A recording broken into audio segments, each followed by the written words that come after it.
Hey viewers, welcome back. If you're new here, welcome. Today's going to be an update video on the newest FIERO. The name of this is actually going to be Cheapie. And because it was a cheap car, that's why I've nicknamed it Cheapie. I've done some work off camera here, and I'll show you what I've done with some help from family here. We have taken the whole subframe out of the Honda. If you're not sure exactly which one I'm talking to, I'll leave the link up above. But we have the motor and the subframe sitting here. Now they have changed a few things from the 84 to the 85s, like the distributor, the coil, and a few minor things like that. So I've had to go to a pull-it yard, and I found an 85 up there. And I have grabbed the distributor and the coil. It was already with the car, so I didn't have to worry about that. So as for the interior of this one, well, it's still trashed. I haven't done too much with trying to get the seats out yet. This one I took one bolt out of, and I can't get the seat to move, and I can't get the other one out. I have removed the ECM. I have removed the wire harness out of the car to hook it up to the engine. Now, I also removed the radio, because I'm going to be changing that out, and I just wanted to see how well the skeleton was behind there. So far, this is where this sits for the interior. As for back here, this subframe is now ready to be dropped.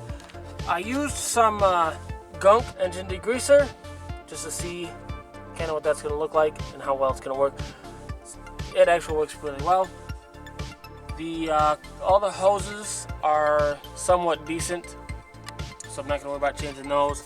This had AC, and there's the lines to it right there that's going up front. I'm going to delete that, not going to worry about those. I still have to replace the slave cylinder because that is destroyed inside there. I've got to blow that out yet, but the transmission is all disconnected.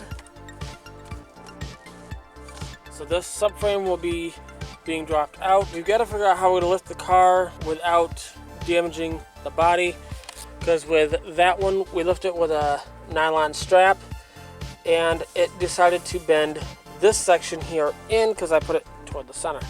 Now I have the taillights in the storage. This wishbone mount is actually in good shape. So far that's that.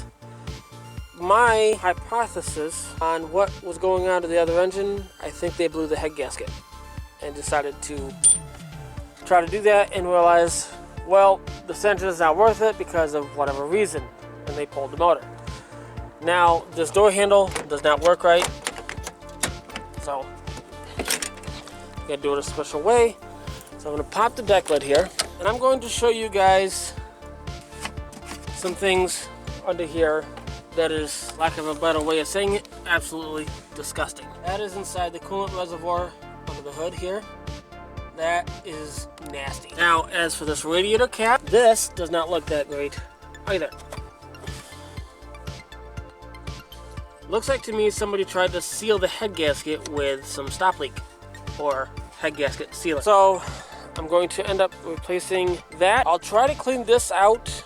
Chances are it probably won't come clean that well, so I'll probably just end up changing that. As for all the heater hoses and all the coolant tubes and things like that, I'm just going to flush them out. Got to replace this hood, so I'm going to use the one off of Honda. Here is the distributor that came out of that 85 in the junkyard.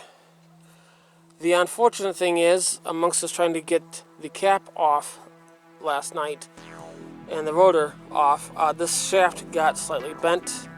So I'll have to look into seeing if I can just straighten that out, or if I can get a rebuild kit. See the gap there? It's kind of tight, opposed to the gap on this side is quite high. No, I haven't been taking too many videos, and I apologize, guys. I've just been trying to get stuff done before it becomes winter. So this next video will probably be us putting the engine in and seeing if she'll fire up.